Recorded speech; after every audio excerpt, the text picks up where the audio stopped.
Good morning, everyone. A bit Jim watching. Rock on, rock on. Well, I mean, the music is motivating, I suppose. Good morning, everyone. I'm not expecting a big audience because this is, you know, outside of what we normally do as far as scheduling is concerned.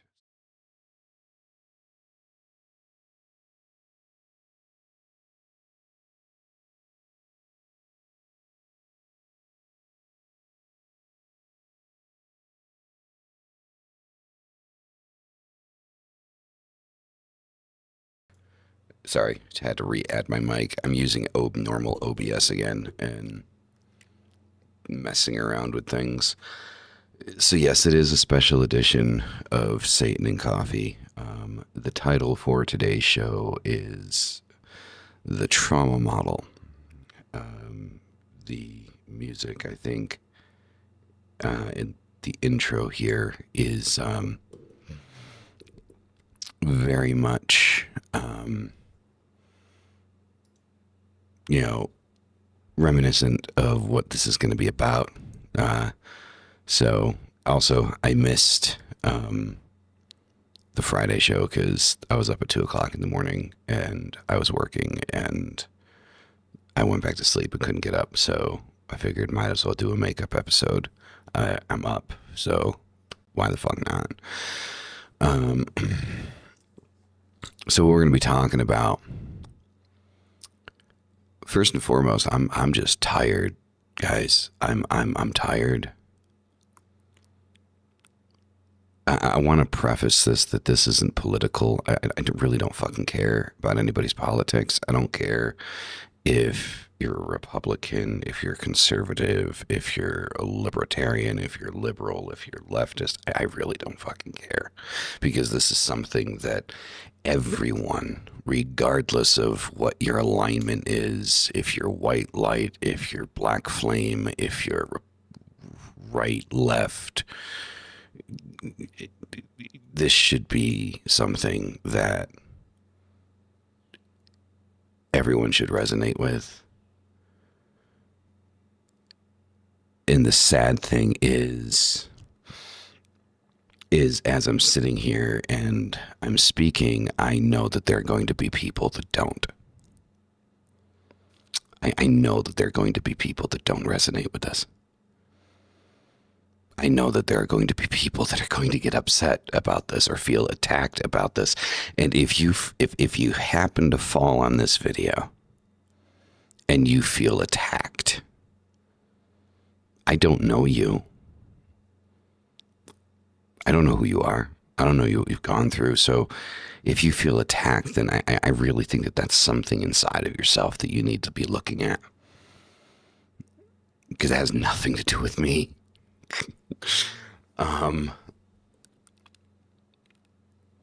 But I am over the top. I'm just over it, guys. I really am. I'm fucking tired.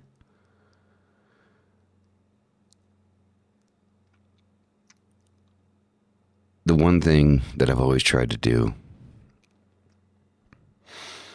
is I have tried political derangement syndrome. Yeah. I have tried so hard to build a community that doesn't judge people on stupid shit.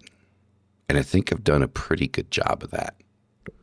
And that's pretty much down to you guys, right? That's due to you. That's due to the community at large, right? And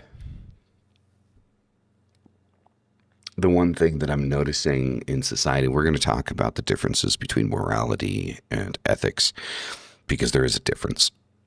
They're not the same thing. We're going to be getting into very deeply, the Jungian aspect of all of this. And yes, this is very in line with the left-hand path, this conversation. Because the trauma model isn't just,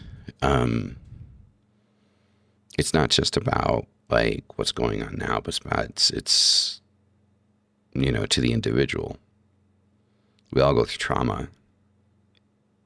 You know, what one person might not think is traumatic, someone else might. And, it's varying in things of that nature. But I feel like as a society, we are just fucked. We're just fucked. So we're not talking politics. Like I said, so I'm going to preface that again. We're not talking politics. I don't fucking care. I really don't fucking care. I don't give a fuck about your side. I really don't. We're talking standards, morality and ethics, right? And the trauma underneath our collapse. What's making us fall down. And there is a very indefinite tone about this. So we've talked about looking in the mirror and looking at yourself and looking at, yourself and what you need to do for yourself to improve your life. This episode is completely designed to take the mirror and just smash it across your face. Like it's take a hard fucking look at what's going on around you and your role in it. So first and foremost, we have to define meanings. So let's begin with that. Morality is an internal compass. It's shaped by myth, archetype, upbringing, trauma. Jung saw morality as tied to the self, the archetypal center of the psyche. Good morning, Nocturne. Welcome, welcome, welcome. So that's morality. So morality is an internal thing. Right. So, which is why morality can change depending on who you're talking to. Like, so if you have someone that was, brought up to believe that what is wrong is right, and then you interject them into society, their initial reaction is going to be to believe that the rest of society is immoral because of what their internal understanding of morality is. Ethics is an externalized standard, laws, codes, institutions, collective agreements. It's often delicate, brittle, and performative, right? It's performative without rooted morality, right? So to look at ethics don't mean anything without morality. Now, there's one thing that kind of goes across the board here when it comes to morality and ethics. To a certain degree, both are highly subjective. Yes, ethics are usually provided more through, again, laws, codes, institutions, societal or collective agreements that this is okay and this isn't. But at the end of the day, depending on where you are, defines what is ethically correct and what isn't ethically correct, as is with morality, depending on your own internal compass of what defines morality compared to other people. We all have varying degrees of morality and what we find to be moral and what we find to be ethical. Within those defined limitations of subjective morality and ethics, there is an idea that there are generally things that we all just kind of look at and say, that's fucking bad. That's bad. And, things that have happened in history that, we generally look at and we all agree, like, hey, this is pretty shitty, right? Is we look at, I don't know, Nazi Germany, Stalin, North Korea. We look at, the slave trade. We look at, all of these things are objectively, on a moral standpoint, for most people, wrong. Again, subjectivity falls into this, but anybody that subjectively believes that the slave trade is okay, in general, in society, we can sit there and we can say that person is a bad person, right? You know, somebody that believes, sexual assault is okay, bad person.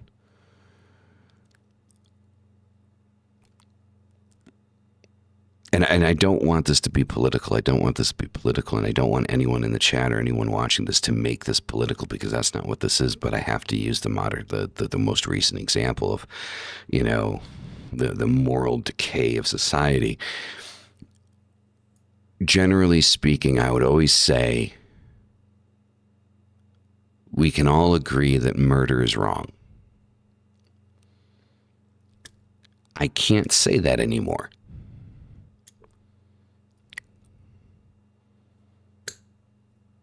I can't say that anymore. And I really hope that simple statement provides perspective of the gravity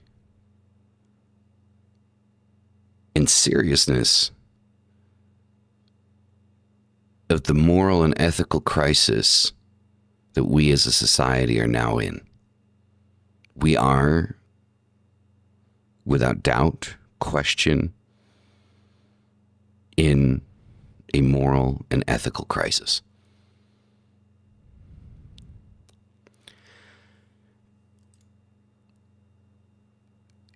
And I need to repeat that statement. I used to be able to sit here and say, when I would provide examples, that we can all agree that murdering someone is wrong.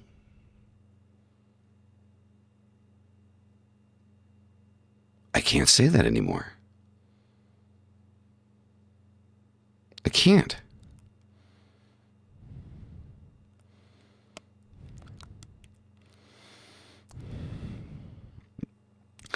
The news and politics has started to use morality as a weapon. They are riling people up more than normal, where it would be live and let live normally. The masses can't because of what they are told. That includes social media. I completely agree with you, Maeve. I completely agree with you. Wholeheartedly, I completely agree.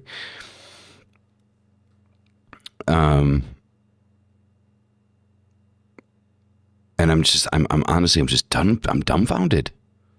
I'm dumbfounded. Like my brain is just, like, I'm still processing shit. And I'm like, and don't get me wrong, I'm not sitting here saying I'm still processing the gentleman that got shot. And I don't want to use names, because the thing is like, that's not what this is about. This is a much bigger picture. Like, I need people to understand this. Like, this is a much bigger picture, which is why I don't want to focus on politics. I don't want to focus on who, what, where, when, how, why. Like, I don't want to focus on that part. I want to focus on the general aspect of it, because once we add names to it, then we start getting stupid fucking comments that don't fucking matter. Camouflage justification for certain actions. And so what I want to do is I want to remove the fucking name from it and just focus on what the situation is. Because apparently people are having a hard fucking time because of the name, like understanding what the fuck is going on because of the name that attached to it. So let's forget about the fucking name. Let's not mention the name. Let's not talk about the name, shall we? Let's ignore the fucking name. Yeah.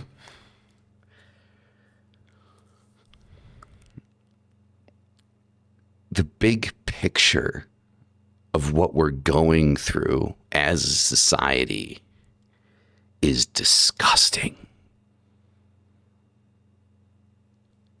I wrote a whole thing out for this, and I'm having such a hard time sticking to it, because I'm not emotional over the person that died. I don't know who the fuck they are. I mean, I don't know them as a person, as an individual. Like, I know the public persona, But beyond that, I don't know anything about the person. And I've always been, like, if I don't know you, I have no right to judge you. And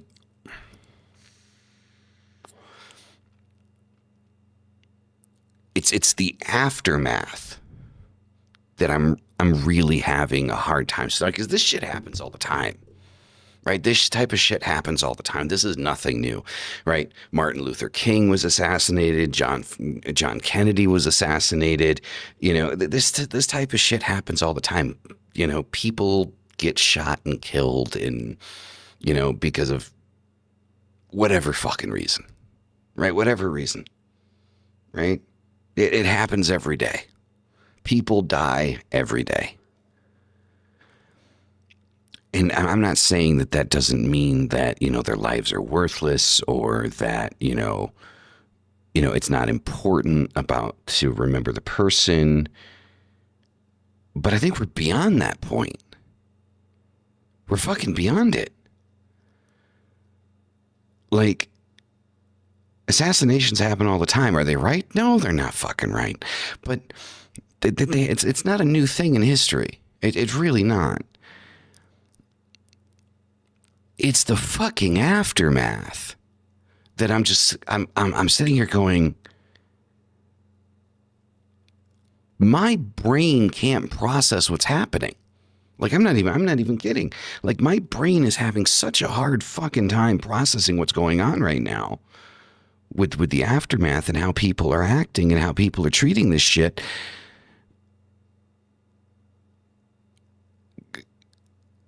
Like, ethics, the ethical standpoint doesn't exist anymore, right? Again, what is ethics? Externalized standards, laws, codes, institutions, collective agreements. We don't have those anymore. Like, we really need to pay attention to this.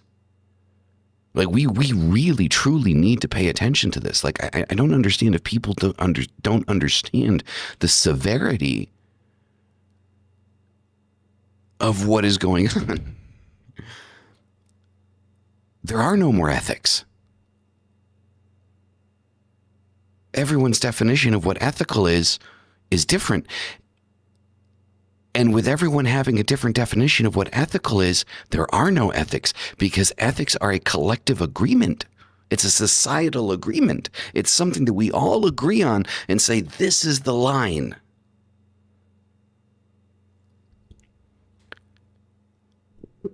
I don't know where the line is anymore.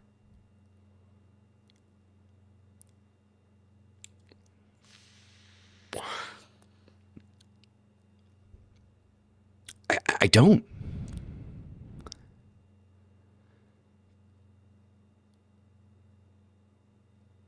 We don't have it. We don't have the line anymore. In personal morality, I can't speak to anyone else's morality, but I also thought we had kind of like a general understanding of what was morally acceptable and unacceptable in society. I guess not.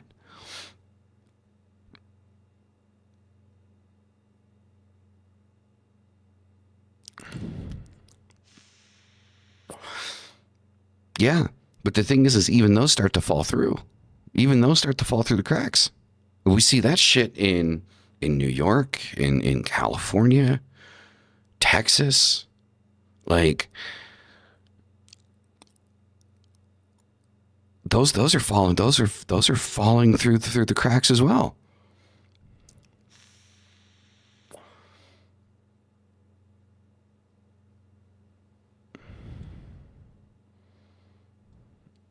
Dude, he used character limits. Fair enough. So let's go into the trauma model. Let's talk about this a little bit. Like, so how broken people build broken systems. And we're gonna preface this, and we're gonna start this part basically quoting Carl Jung. Neurosis is always a substitute for legitimate suffering. Allow me to repeat that. Neurosis is always a substitute for legitimate suffering.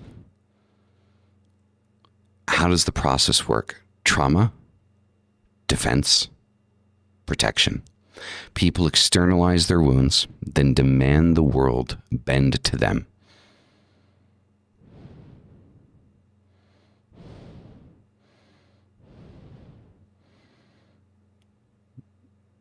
Agreed, Maeve. Agree. I mean, I'm not, you know, I don't know anything about the internals of Freemasonry. I mean, I've, read my bits and pieces on it, but I have not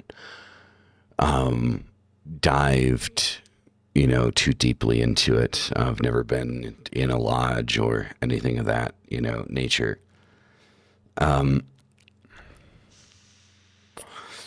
But essentially the way the trauma model works is it works in those 3 points, right? The trauma happens. There's a defense mechanism that is activated in the mind because of the trauma. And then it's projected. And the idea of that is to protect yourself when you project, right? People externalize their wounds, and inside that externalization is a demand for healing or an assistance to healing. Now, in the next part of this, the world owes you nothing. Exactly. No, the world does owe you nothing. And the thing is this idea that the world does inevitably owe you something because you had a rough upbringing. I mean, for fuck's sake, I've talked about it before and I've tried not to talk about it again, but like for argument's sake, when I was a kid, I had the shit beat out of me every day as a kid. Like I'm talking broken bones, bloody nose, bruised body. Like I literally had the shit beat out of me every day as a kid growing up, like up until I was 15. When I was a younger child,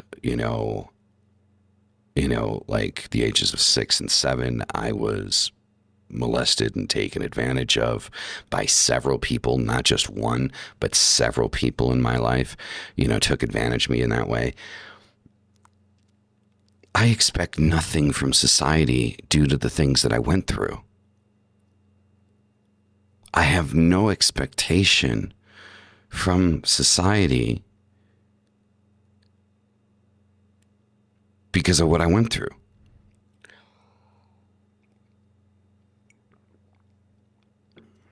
Yeah, I do. I agree that I completely agree with that. You do owe the world your contribution.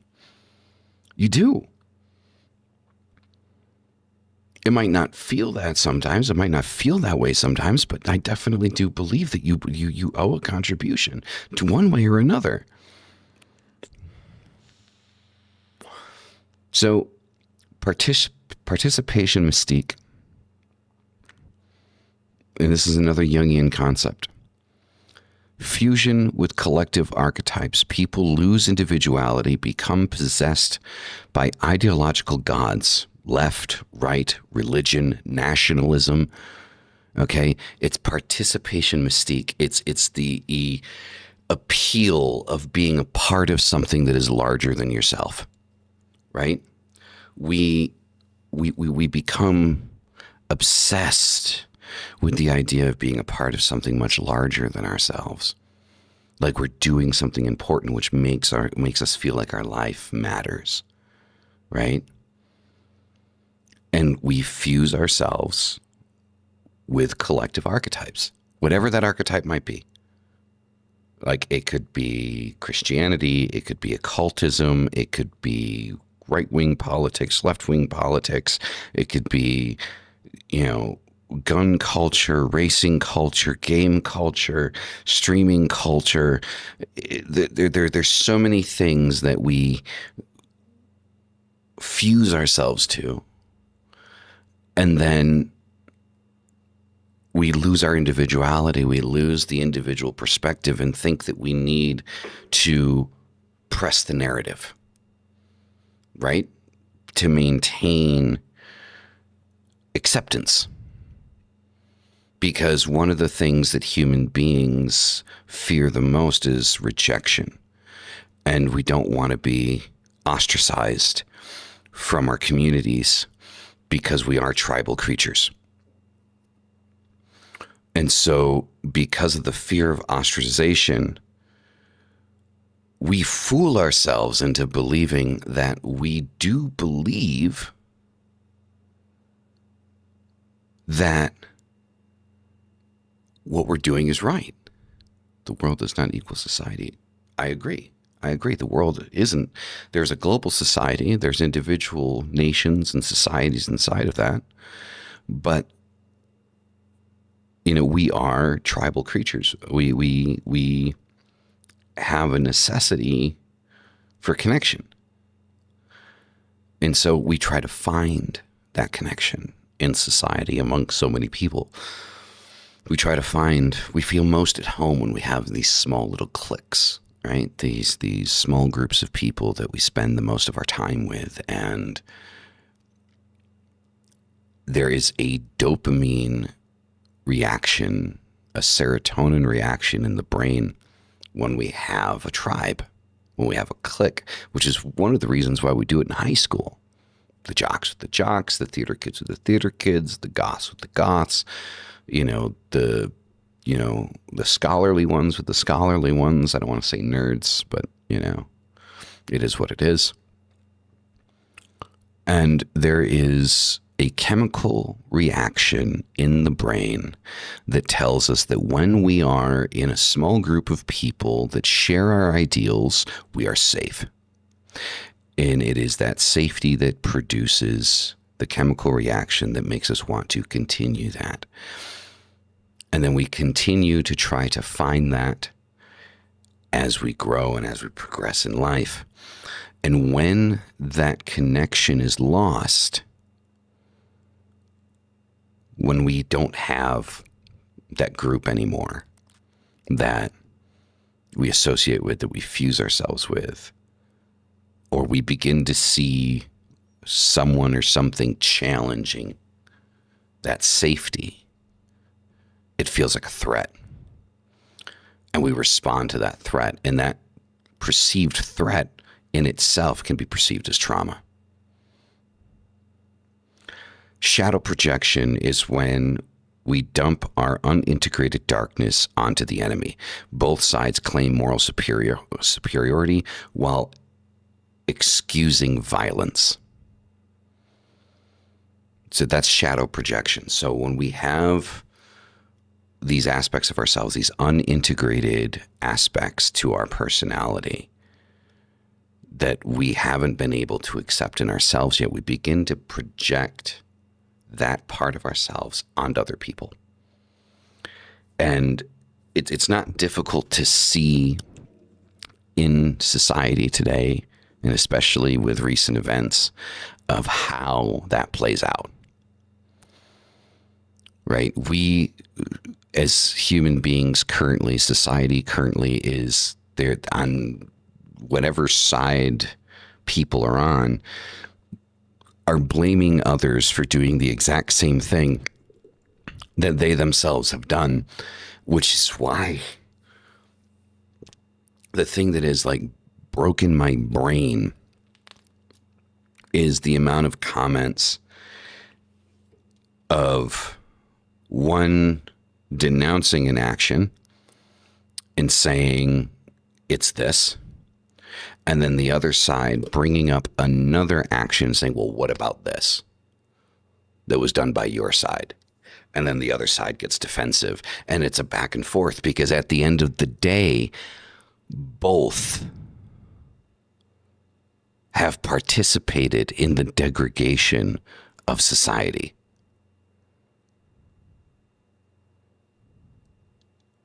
Ooh, I like that. Please do, Maeve. Please do.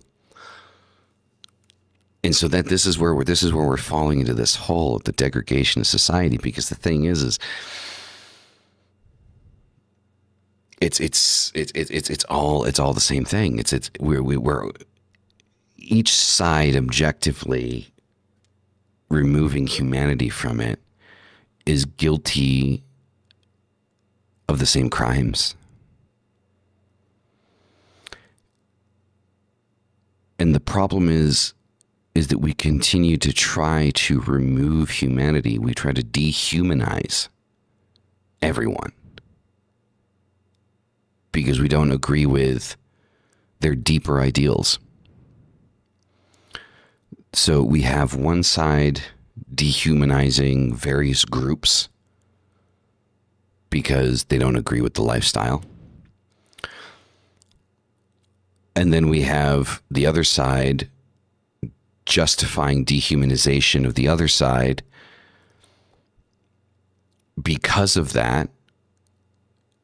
And I don't know how many times I've had to say, two wrongs don't make a right. Like the ideal or necessity for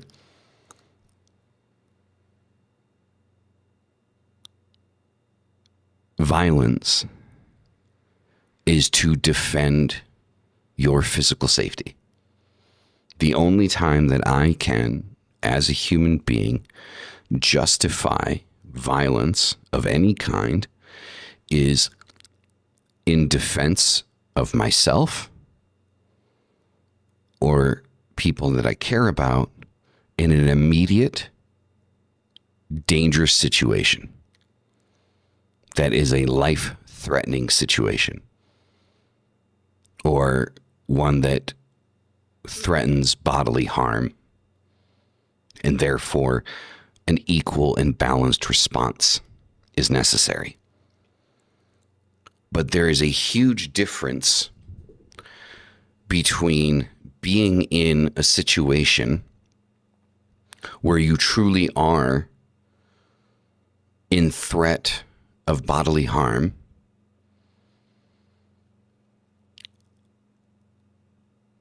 and that situation being perceived because you feel ideologically attacked.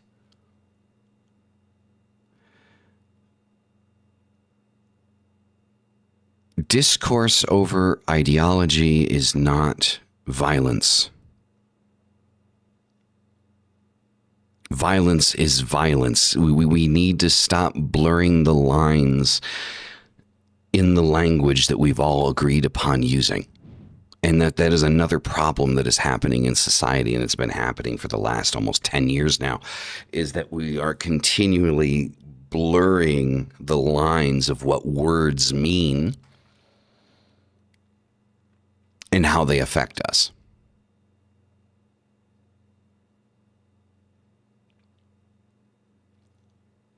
It's not okay. It's not okay.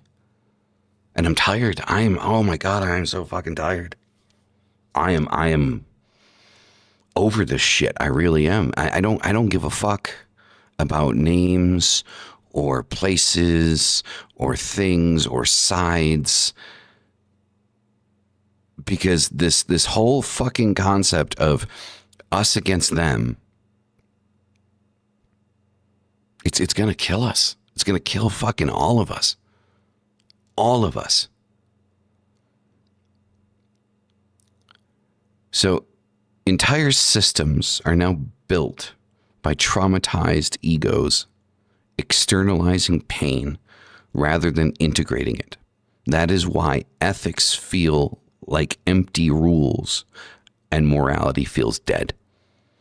Because our current systems, there are systems being created by people that are externalizing trauma instead of integrating it and dealing with it.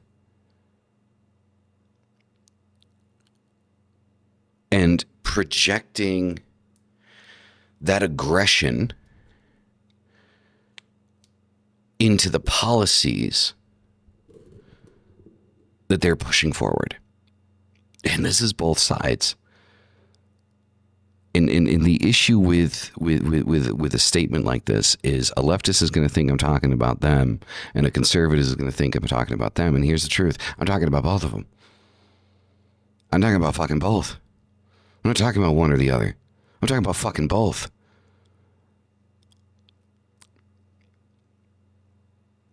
All of these motherfuckers, Every single one of them. And I'm hard pressed to think of a single person that in the last 10 years hasn't done this shit. But all of these fucking people are taking their trauma, their undealt with bullshit, and projecting it into the shit that they're putting into law. And it's fucking us up. Welcome, Evie. Hail.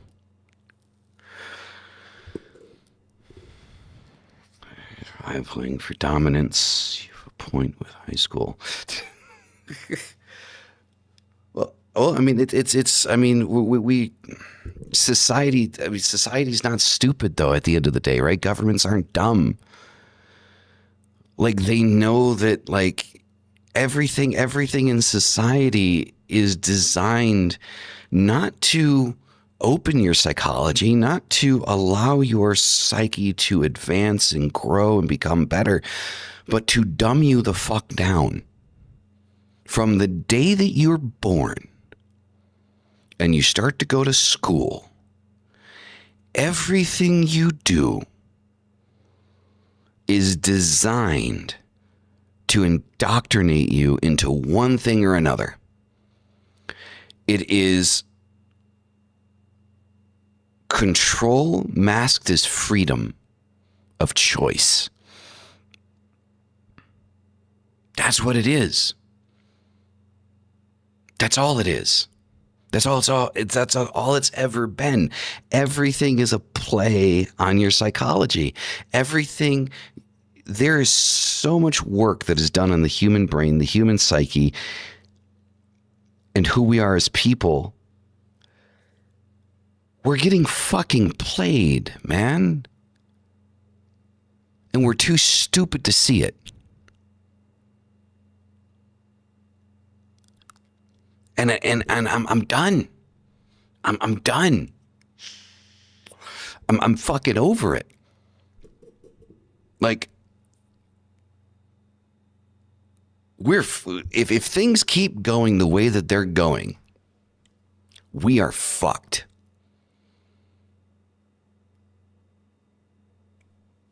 I mean, there's no two ways about it. There literally are no two ways about it.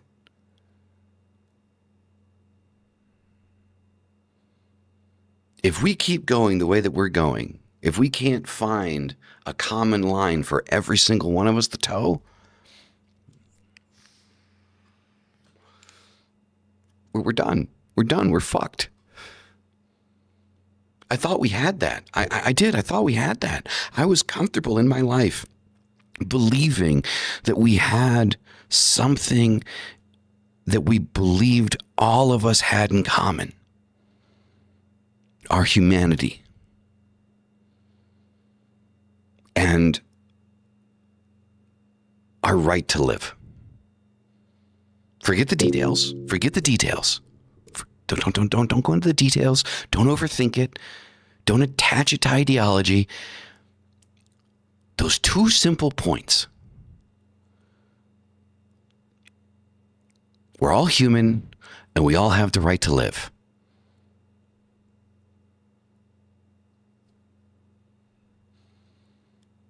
I thought we had that in common. I thought we all understood that. We were all okay with that.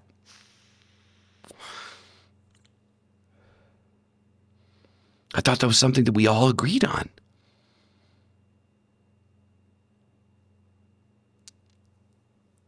I don't know when that changed. I don't know when that changed.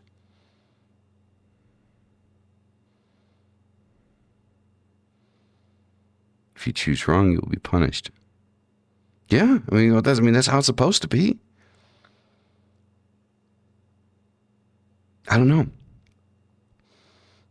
So moving into the next part here with the collapse of standards. Society without, a pull point. Morality without transcendent standard equals collapse. Archetypes of the wise king and father are eroded. And that's Jung. That's Carl Jung. And as people of the left-hand path, we know that Carl Jung, when it comes to the left-hand path, is essentially like the grandfather of the left-hand path, of left-hand path think.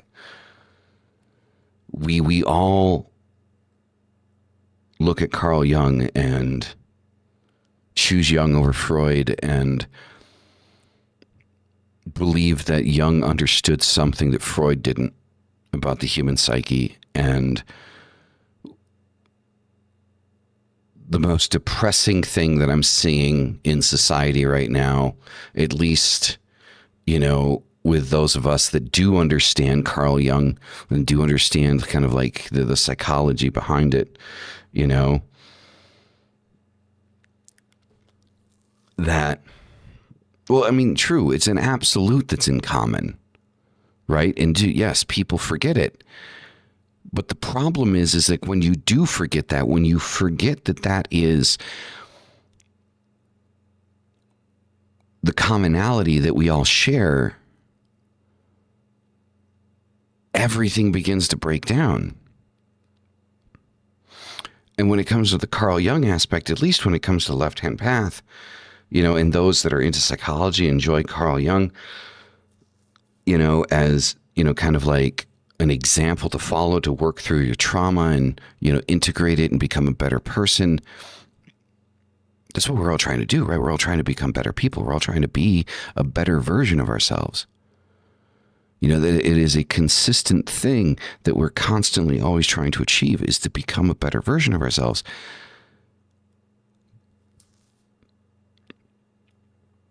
But it also seems like something we're forgetting. We're not integrating, we're projecting. Like, and you can't tell me we're not. We are. You cannot say that us as a people are working towards integrating our trauma and our shadow into becoming better people. We are projecting our trauma and manipulating those around us with it. The absence of standards leads to infantilization. Adults stuck in internal adolescence, constant outrage, victimhood, moral posturing, without standard, without a level that we all agree on, that this is where we need to be as a society, as a people, as a human being. We are plagued with outrage, anger, and projection. People are terrified of responsibility, so they weaponize trauma as identity. Personal responsibility is accepting that you are in control of your actions and not excusing them. This is, again, something I thought that we understood, was that in the left-hand path, and I talk about this so much, we are responsible for ourselves.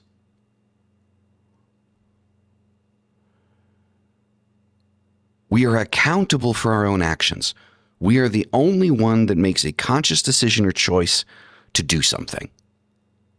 You cannot control what another person does, says, thinks. You can't control it. You have zero control over it. And it almost feels like this obsessive necessity to control externally that creates such projected frustration.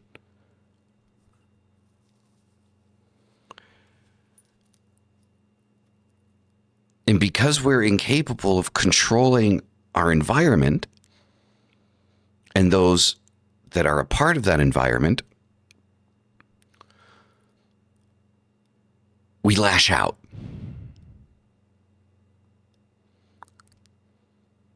That's irrelevant.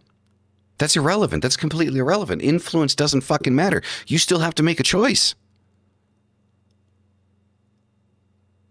You can influence thought, not action.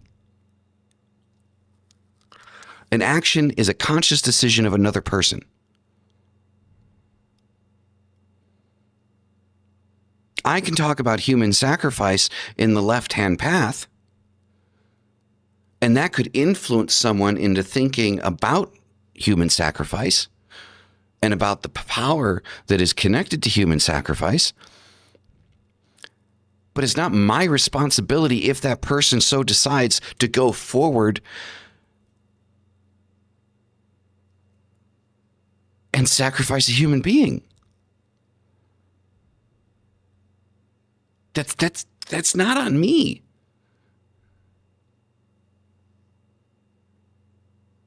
I didn't make that choice. Someone else made that choice. And we have, that's another obsessive idea that really kind of fucking irritates the fuck out of me, is this idea that because someone is influential and says certain things, that they have a responsibility to not say certain things because it might make someone do something else. That's not how that works. You cannot be that you are accountable for yourself and that we are responsible for ourselves and then blame someone else for another person's actions. You can't do that. Because it's complete. It's 100% contradictory. Each aspect of those statements, it contradicts the other.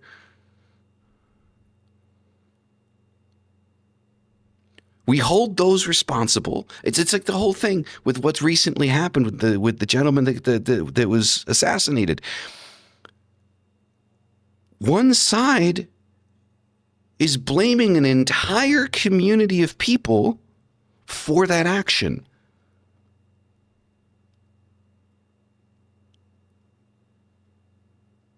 The other side is blaming the rhetoric of that person for their person's act. Nobody is taking personal responsibility here and saying it was that person's actions and decision to do what they did that caused what happened. It wasn't what one group thinks ideologically, and it wasn't what another group was saying that forced the hand. Someone made a conscious decision. Choosing to influence is choosing to add to the world and society. Yes, it is. But what other people do with that influence isn't on the person that is creating the influence. Exactly.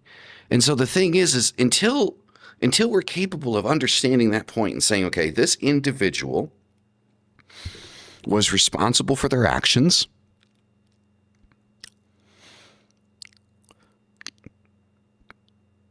and it isn't to blame one side or the other. We're just using it as a powder keg event. We are making it a powder keg event. That's what we're doing.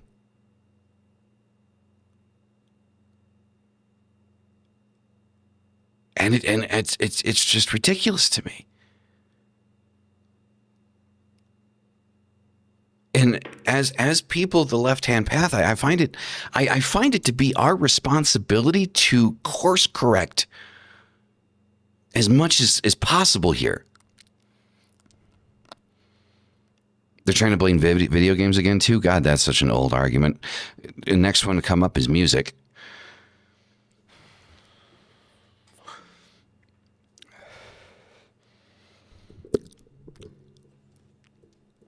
But it's just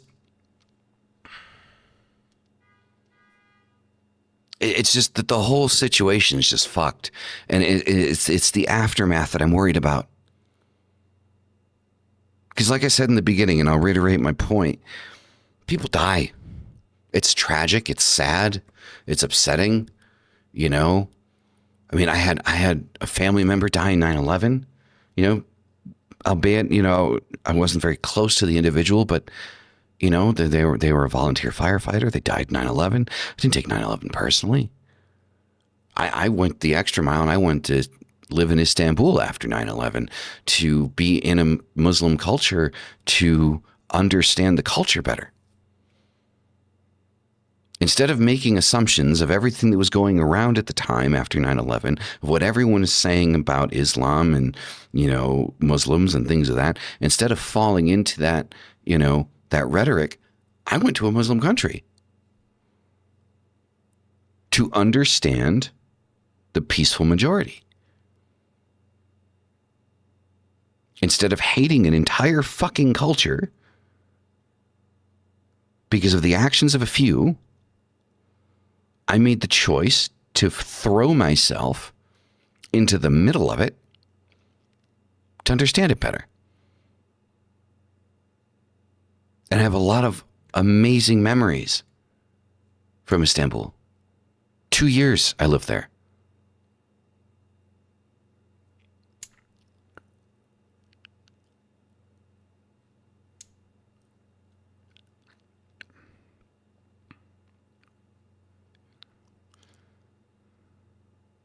Yeah. I mean, it's what I think people need to do, but nobody fucking does it. It's one of the reasons why I always talk about debate. It's like if you go into a debate with the idea that you're going to win, you've already lost. Because yes, the idea of going into a debate is to defend your position. But if you find that in that debate you are incapable of defending your position, you need to re-examine it.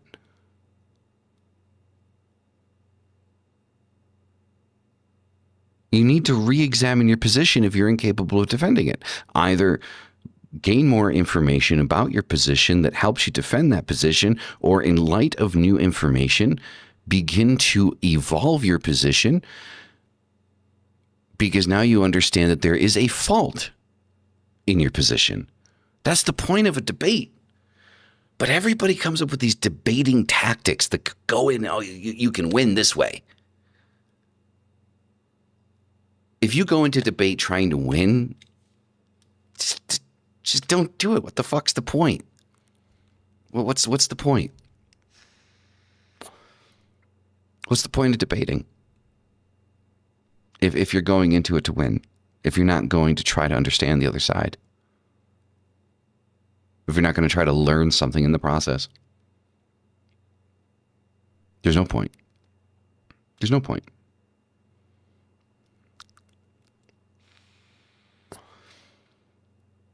If your trauma is your personality, you've already lost. Trauma is real, but it's not your crown.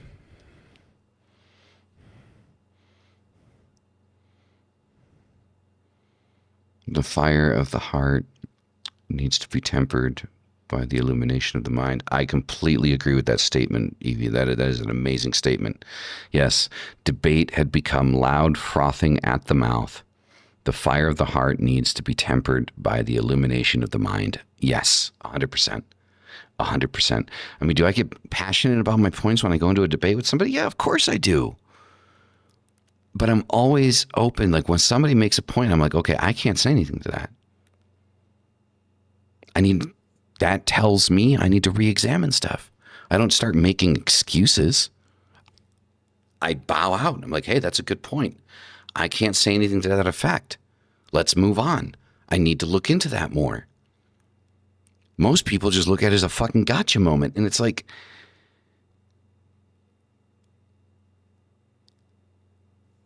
if you're in a debate with somebody and you are winning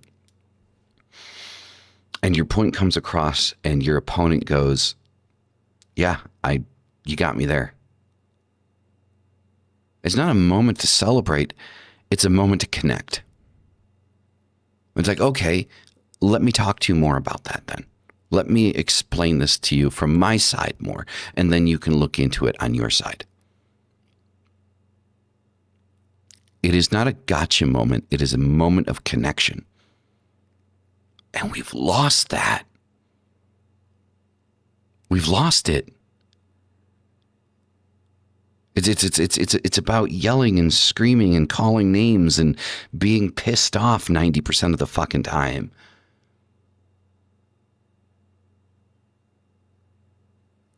Stop looking for a gotcha. Yeah, exactly.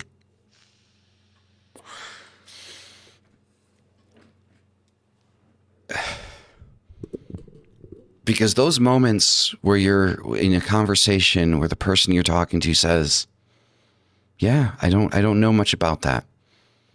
That is your opportunity to slow the roll, take a breath.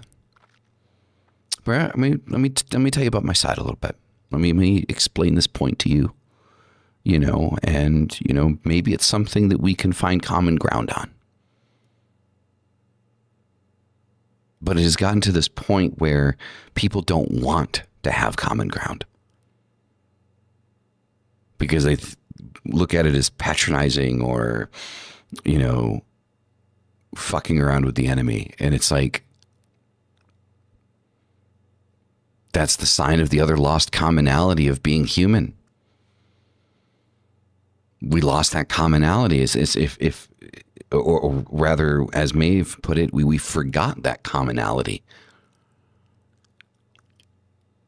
That, the human commonality, that aspect of our lives, of our existence, doesn't exist because we need to dehumanize everything that we disagree with. And then that's the beginning point of the structural collapse of society.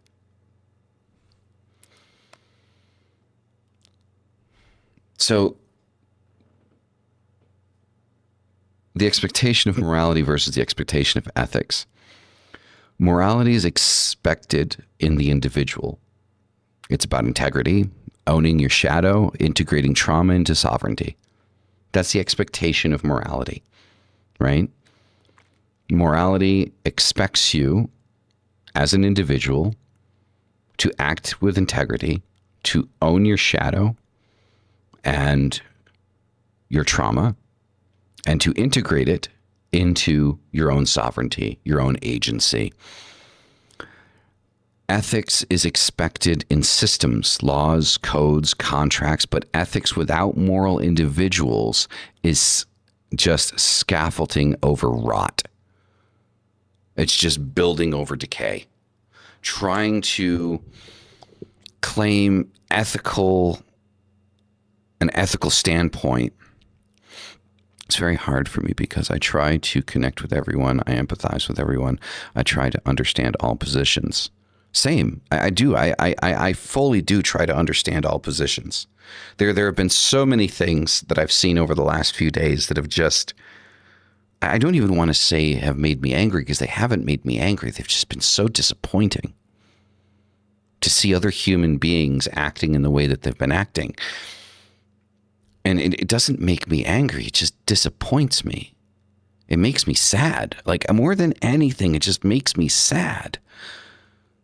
Which is crazy because normally, like, when I see things that I disagree with, I mean, there's a trigger moment, right? And I'm like, oh, this, that, and the next. And I'm just like, now, like, with everything I'm seeing over the last few days, I'm just like, why?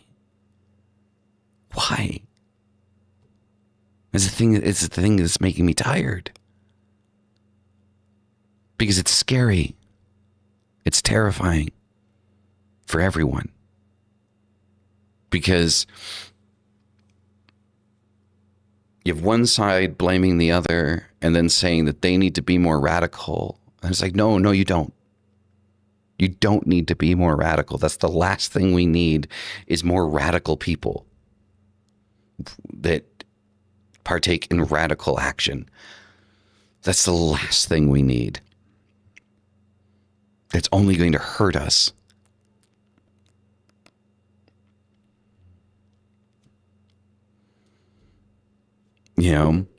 So politicians playing moral superiority while excusing murder, war, school shootings, terror, doesn't matter the side.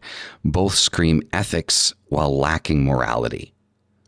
Is an example of how without morality and ethics working hand in hand, it collapses society, because again, it just becomes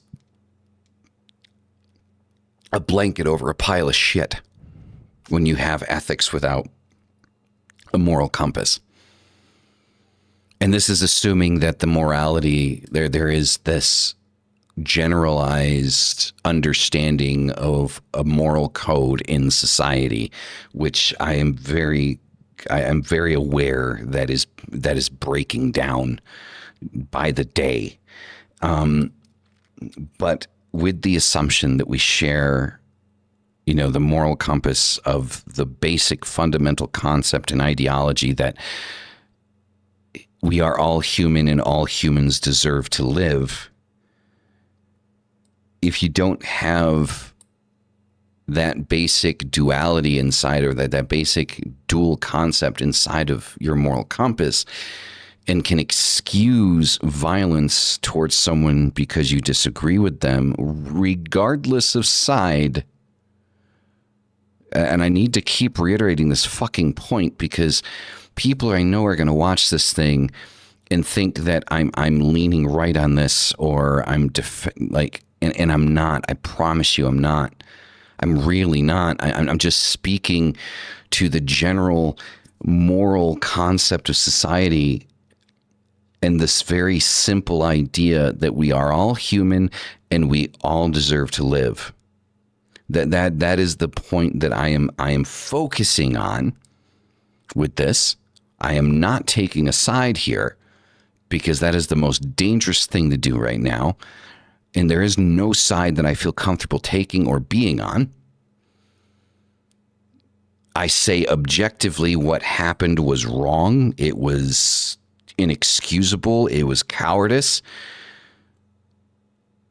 But that is not a comment to the left, nor is it a defense of the right. It is just what it is of that one single individual. That is not a projection of anyone else in any alignment at any point for either side.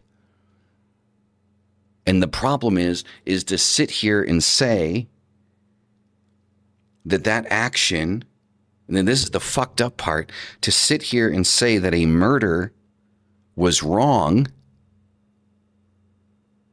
is now a statement that someone needs to be worried about making. And it has to be prefaced with the idea that I'm not sitting here saying that this action carried out by this individual is a reflection of everyone on one side, or that the reasons of why this person did this is the reflection of everyone on the other side. Which is where people automatically are fucking going with this. And it's like, can we slow the fuck down for a minute, please? Take a breath and all agree unequivocally and objectively that what happened was wrong. Regardless of any justification that the individual had, that it was wrong.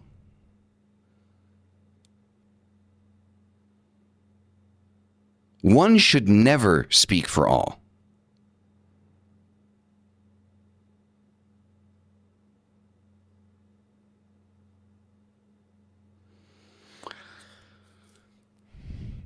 One person should never speak for a collective group of people. The person that died the other day shouldn't be speaking for an entire group of his people. The person that made the action that ended his life should not reflect for that whole group. No individual person or their actions should ever claim to speak for the entirety or majority of any other group.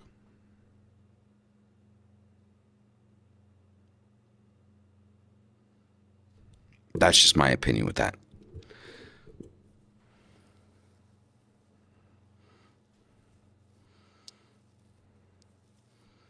Drumwitch, welcome, welcome, welcome, welcome. So it's just without us being able to look at a situation objectively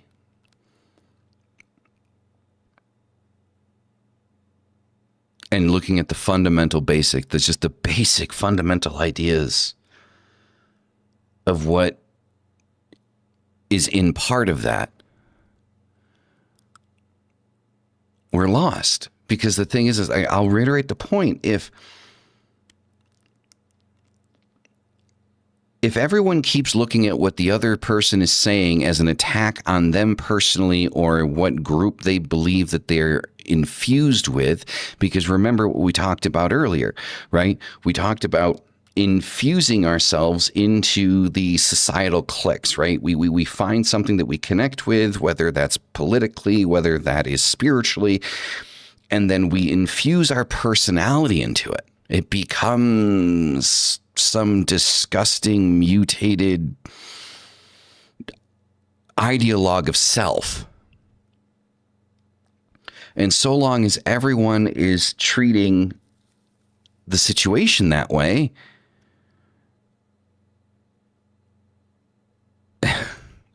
we're not going anywhere. Right? So with Jung, Carl Jung, Jungian, going back into the Jungian psychology part of this, collective morality is impossible without individuation. Allow me to repeat that. Collective morality is impossible without individuation.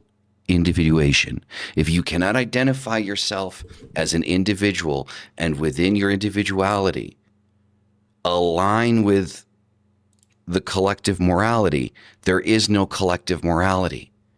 You believing something is right or wrong simply because someone else believes that it is right or wrong isn't collective morality. It's loss of self.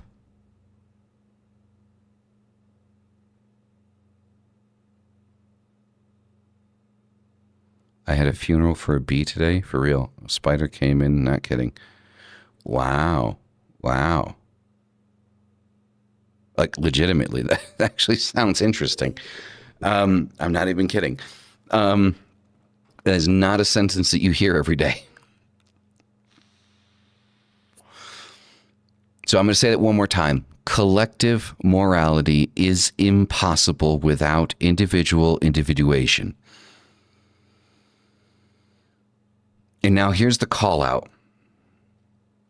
Here's the call out aspect of this, guys. If somebody is watching this, if somebody's listening to this, whether you're in the live now or you're watching this after the fact, after I'm done doing this, and you feel defensive about anything that I am saying, I am here to tell you that is your shadow screaming. Don't project it onto me. Face it. If I have done everything I can in this conversation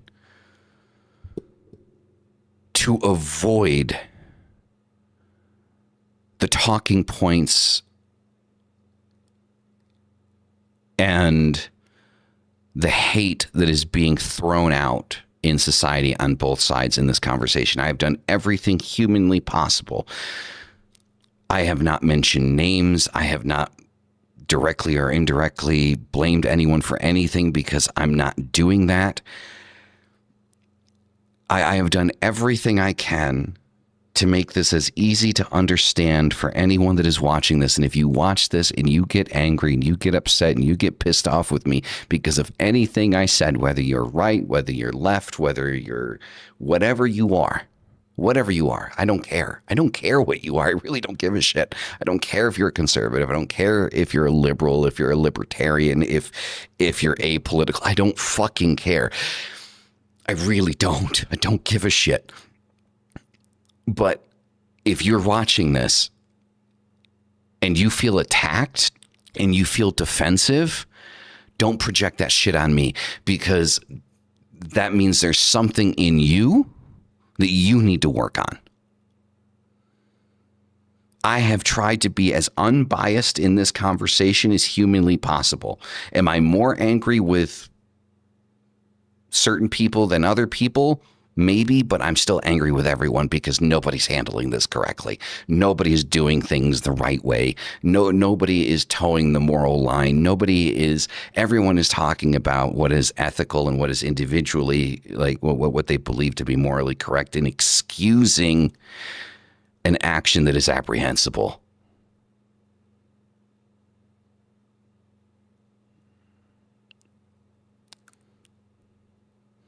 So I've done everything I can in this conversation, in this talk, in this monologue,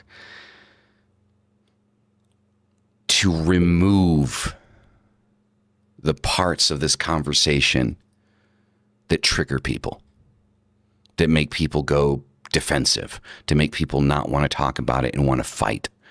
I have tried my best in this to remove all of that, to exclude it from the conversation, and stick with the fundamental basics that all of us should agree on. And if even with all of that, you still find yourself defensive and pissed off at me, don't put that on me. Your feelings are not my responsibility. And if you feel a certain way, you need to look at your own shit. You really do. And standards matter. If we can't call murder, corruption, and hypocrisy what they are, we're done. Like, just stand up, just flat out, okay? If we can't have those basic fucking standards, those basic level standards in society, if we can't say that murder is murder, that corruption is corruption, and hypocrisy is hypocrisy, we're done. We're done. Not just the United States, but the entire fucking globe. We're done. We're done. If you can't say that murder is murder without calling out a bunch of stupid bullshit, that's fake. If you can't say that a politician is corrupt without also in the same breath trying to defend them, that's bullshit. If you can't call out hypocrisy without again trying to find some way to defend it, that's bullshit. Just call it what it is. Right? Just call it what it is. Just that's it. That's all that needs to be said. And if you guys are more curious about specifics, like certain things I'm talking, I'm not gonna. I might read it at the end here. I might read it at the end because I made a Facebook post and I said it's the only thing that I'm going to say about it, which is another reason why I'm trying to remove all specifics from this, because I don't want to talk about that issue again. But I do want to talk about what it is that I'm seeing that is happening in society and how things are going and how fucking afraid I am for the direction that we're going as a society. I have 2 children. I myself and my wife are occultists. I'm fucking terrified for everyone, but especially us. And no one should have to live that way. No one should have to live in fear of being who they are. No one. Nobody.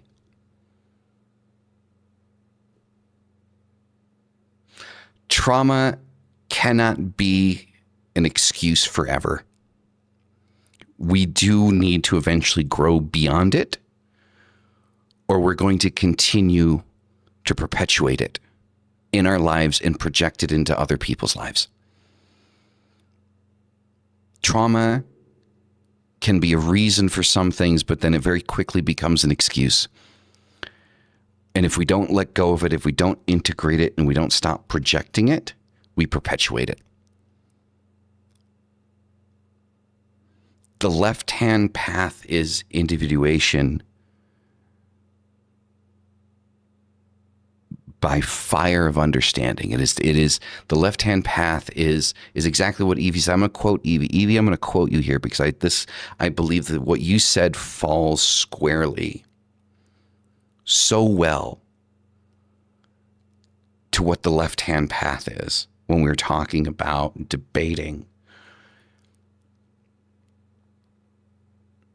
The left-hand path is the ability, when you understand your own accountability and your own responsibility in a situation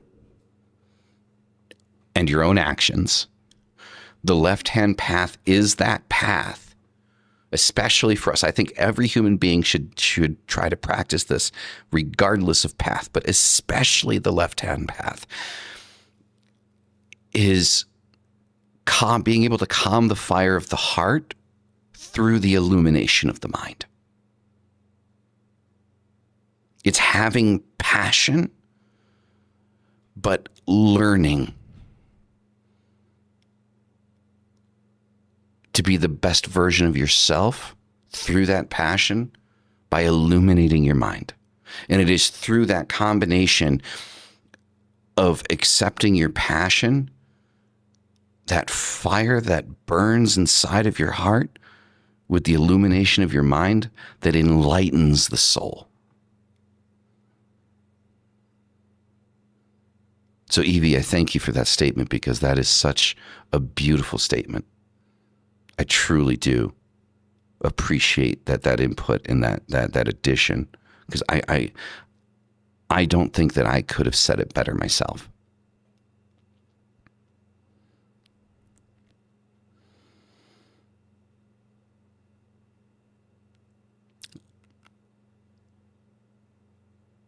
The light of self-knowledge we can gain through Lucifer.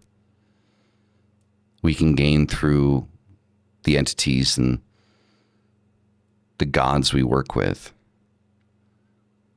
But if we don't want to see what's being shown to us, if we don't want to see what's in front of our faces, we stay blind.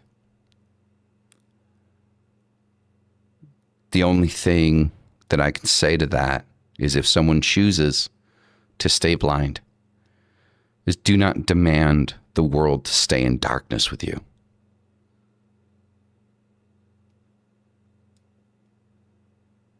Blame those that are culpable.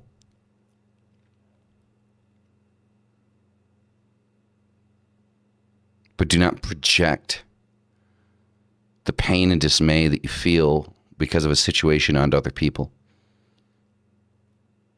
Do not aggregate an entire world of people because of one individual's actions. And do not blame or make culpable an individual for that person's actions because of ideas expressed. No matter how divisive or disgusting or apprehensible, words, yes, as we've said many times, can be more powerful than the sword. We've seen that in journalism. It's just more of a journalistic statement. Within journalism, words are better than, more powerful than the sword, cut deeper than the sword.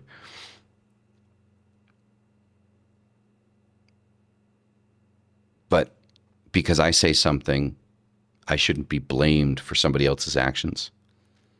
Whether that's an action against me because they disagree with me, or an action against the world because they were inspired by something I said. Stop blaming other people. Blame those that are culpable. And maintain your own sovereignty and your own accountability to yourself. Drumwish, thanks for bouncing in. We are almost done here. So if you're wondering what things that I've looked at, like when it comes to, there's a few things that I've looked at here. So with Carl Jung, what I was looking at specifically for Carl Jung is shadow projection, participation mystique, individuation as moral responsibility, and neurosis as refusal of suffering. Okay, so those are the included aspects of Carl Jung that I looked at while I wrote this episode. I also have to give credit to Jordan Peterson. I looked at the standards and hierarchies that protect against chaos, and the necessity to voluntary of voluntary responsibility, right? The necessity of voluntary responsibility, to voluntarily say of yourself, I am responsible for this. I am responsible for my actions. I am accountable, right? And then an odd one that I kind of used as inspiration here would be Gary Vee. This is where I came up with these ideas of your trauma is not your fucking brand. If you're offended, it means it hit the right nerve. So sit with it, learn from it, and stop asking systems to parent you. Grow up and parent your own shadow. Like you have your compassionate, empathetic parent and your critical parent. Learn what those are and how they affect your inner child. That's a big thing with, I think, with shadow integration. So these are kind of like the inspirations for the direction that this particular live has gone. And I want to give credit where credit is due, because these are three people that I find inspiring to me. Some less than others, but we're not going to get into that. I thank you all for coming in and listening today. I do hope that you guys found this. You found it something. I don't fucking know. I just really hope we can start doing better, guys. I really do, because I do love all of you guys. Like I don't know any of you truly personally, but like you guys have been here for years. A lot of you. I love this community. I love the people that I've met through this community. And I just want to see us doing better, because it's where we're at right now is terrifying. It really is. And I just, this whole thing was because I'm just terrified. I'm scared and I'm tired. Oh, I'm so fucking tired. So yeah. Thank you all for being here. You guys are fucking amazing. And as I always say, hail thy fucking self. And I'll see you guys in the next one. Peace the fuck out.